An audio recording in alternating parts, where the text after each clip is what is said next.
لیکن مجھے اس کی ضرورت نہیں، میں تو صرف آپ کی محبت میں آیا ہوں۔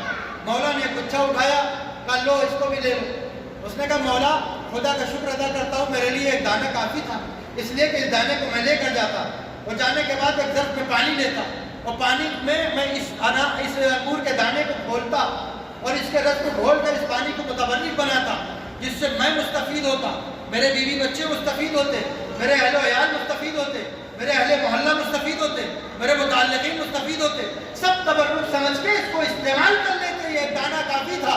مولا نے گچھا عطا فرمایا کہ مولا خدا کا شکر ہے، یہ ہمارے لیے کافی تھا۔ مولا نے گچھے کی جب شکر سنا، مولا نے تشت اٹھا کے پورا دے دیا، کہا مولا میرے لیے گچھا کافی تھا، میں تشت کیا کروں گا، خدا کا شکر ہے۔ ایک مرتبہ مولا نے کہا قلم و کرتاس لایا جائے، قلم و کاغذ لایا گیا۔ مولا نے کہا جس باغ سے یہ انگور آئے ہیں اس باغ کو اس کے نام لکھا جائے۔ کہا مولا خدا کا شکر ہے، میرے لیے یہی تشت کافی تھا۔ کہا مولا نے اس باغوں کے آس پاس جو زمین ہے وہ بھی اس کے نام لکھی جائے۔ کہ مولا خدا کا شکر میرے لیے کافی تھا۔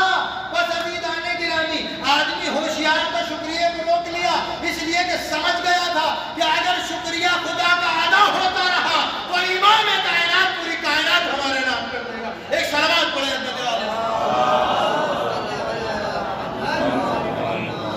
اگر شکریہ خدا کی نعمتوں پہ ادا کیا جائے تو اضافہ پہ اضافہ، اضافے پہ اضافہ ہوتا چلا جاتا ہے۔ اس کو ایک گچھا دیا تھا، اسے وہ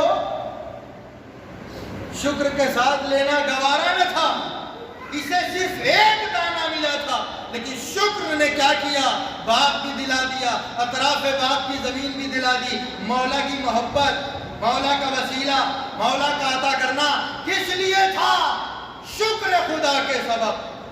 شکر جیسا ہوگا تو بس ایک جملہ کہنا چاہوں گا کہ اگر ایک اللہ کے بندے خاص یعنی امام کائنات کی بارگاہ میں آنے والا اگر شکر ادا کرے تو اسے ایک انگور، ایک گچھا، ایک تشت کے بعد پورا باغ، پورے باغ کے بعد اطراف کی زمین عطا کر دی جائے تو پھر جب خدا خود عطا کرنے پہ آئے گا تو بندے کو کیا نہ دے دے گا۔ ایک صلوات پڑھیں لیکن شکر واقعی شکر ہو عزیزان گرامی۔ بس میں نے زحمت کو تمام کر دیا حضرات کی، مرحوم کے سال ثواب کی مناسبت سے مجلس ہے، اور میں نے کوشش پوری کی ہے کہ زیادہ وقت آپ کا نہ لیا جائے۔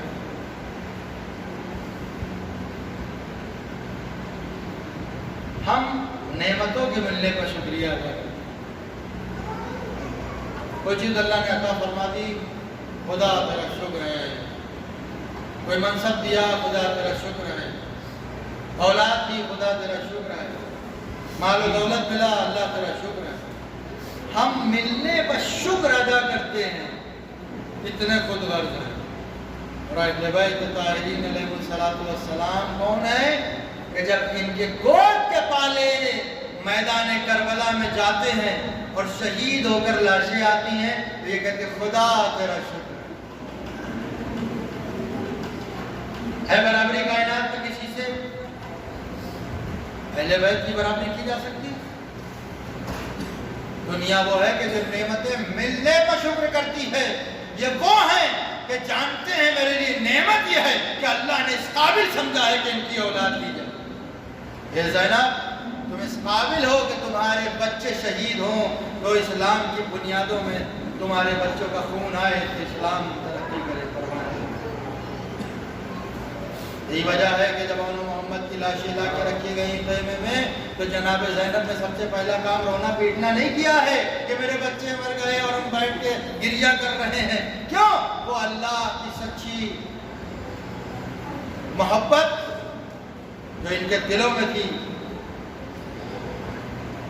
ابھر کے کہتی تھی کہ زینب، اللہ نے تمہیں اس قابل سمجھا ہے کہ تم اس کا شکر کرو۔ بس ایک مرتبہ جناب زینب نے لاشوں کے درمیان سجدے میں سر رکھ دیا، اے خدا تیرا شکر ہے کہ تو نے اس نذرانے کو قبول فرمایا۔ کبھی اکبر کی لاش، کبھی قاسم کا جنازہ، کبھی محمد کی لاشیں، کبھی عباس کی شہادت، لیکن اہل بیت کے لبوں پر شکوہ نہ آیا۔ جب بھی آیا شکر آیا۔ بس عزیزان گرامی، لیکن ماں کی محبت ہے نا کب تک کہ بھائی کی محبت ہے نا کب تک کہ شکر ادا ہوگا۔ شکر کے ساتھ ساتھ جناب زینب ایک بہن بھی ہیں، ایک ماں بھی ہیں. جب بچے کی لاشیں لا کے رکھے گئے نا تو ایک مرتبہ کسی نے کہا کون ہے ان بچوں کا؟ جناب زینب آگے بڑھی اور آنے کے بعد جناب زینب نے پھر شکر کا سجدہ کیا. لیکن کب تک یہ برداشت کرتی، کب تک صبر کرتی ہے؟ جتنا بڑا صابر ہو، ایک مرتبہ صبر کا بان ٹوٹتا ہے اور ایک مرتبہ محبت فطرت کروٹ لیتی ہے. جناب زینب واپس مدینے آ گئی. مدینے آنے کے بعد ایک مرتبہ اس حجرے میں نگاہ گئی جہاں اون و محمد کے چھوٹے چھوٹے بستر، چھوٹے چھوٹے مصلے بچھے تھے. ایک مرتبہ ماں برداشت نہ کر پائی.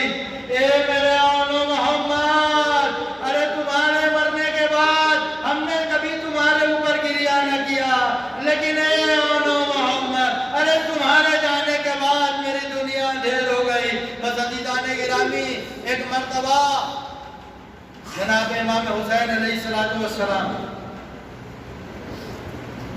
جناب زینب کب تک صبر کرتی، کب تک صبر کرتی؟ ایک مرتبہ جناب زینب سلام اللہ علیہ کو اطلاع ملی، یزید نے کہا ہے کہ سب کو رہا کیا جائے، آپ بتائیے آپ کی کوئی خواہش ہے؟ جناب زینب نے اپنی باتیں بتائیں. ہم چاہتے ہیں کہ ہمیں کالی محفلوں میں یہاں سے لے جایا جائے. اس سے پہلے ہم چاہتے ہیں کہ یہیں ایک گھر خالی کرایا جائے. کس سبب سے؟ اس لیے کہ ابھی تک ہم نے اپنے بھائی پر گریہ نہیں کیا، ہم نے اپنے شہیدوں کا ماتم نہیں کیا، لہذا ہم چاہتے ہیں کہ اپنے شہیدوں کا ماتم کر لیں. ایک مرتبہ ایک حجرہ خالی کرایا گیا. 7 دن و یوم تک، 7 رات دن تک جناب شہزادی کونین نے ماتم کیا. عزاداری کس طرح سے ہوئی عزیزان گرامی ذرا تصور کیجیے گا. جب ہمارے کیا ایام عظم مجلسیں ہوتی ہیں تو آپ کا کیا دل چاہتا ہے؟ مجلس میں علم برآمد ہو، اس لیے کہ آپ کے گریہ میں اضافہ ہو. مجلس میں تابوت برآمد ہو، اس لیے کہ آپ کے گریہ میں اضافہ ہو. مجلس کے بعد شبیہیں برآمد ہوں تاکہ آپ کے گریہ میں اضافہ ہو. مجلس کے بعد زلزلہ نکالا جائے تاکہ آپ کو اس منظر کی یاد آئے. کیوں؟ اس لیے کہ گریہ میں اضافہ ہو، آپ کا دل بھر آئے اور آپ رو سکیں کہ میرا آقا اتنی مظلومیت سے مارا گیا. ذرا سوچئے کہ 1400 برسوں کے بعد جب شبیہاں سامنے آتی ہیں تو ہم دل نہ تھام پاتے ہیں، ہماری آنکھوں سے آنسو آ جاتے ہیں. لیکن جب زینب نے فرش عزا بچھایا ہوگا، ارے کبھی عباس کا سر، کبھی علی اکبر کا سر، کبھی ننھا سالی اصغر کا سر، کبھی اون و محمد کے سر، ارے جب حسین کا سر آیا تمام بیویوں نے حلقہ بنا لیا. اے میرے والیوں والے، اے حسین جب تم مارے گئے ہمارے سروں سے ردائیں چھینی گئی، ہمیں درے مارے گئے، ہمیں تازیانے لگائے گئے. اے حسین تمہاری شہادت کے بعد شام غریبہ خیموں کو آگ لگا دی گئی، بچے جل کر مر گئے، کچھ اونٹوں کے گھوڑوں کے سموں سے پامال ہو گئے. سکینہ شام غریبہ میں وصایا من ندیہ طیب القلبی القلبون انا للہ و انا الیہ رضا بقضائه وتسلیما لامرئ على قضاء حوابه وبعد حوابني وسر المستودع فيها بعدد ما احاط به. اللهم عجل لوليك الفرج والذي لا يختص عبادتك کی بارگاہ میں قبول فرما. ہم سب کی توفیقات میں ایک اضافہ فرما، ہم سب کے گناہ کبیرہ و صغیرہ کو معاف فرما.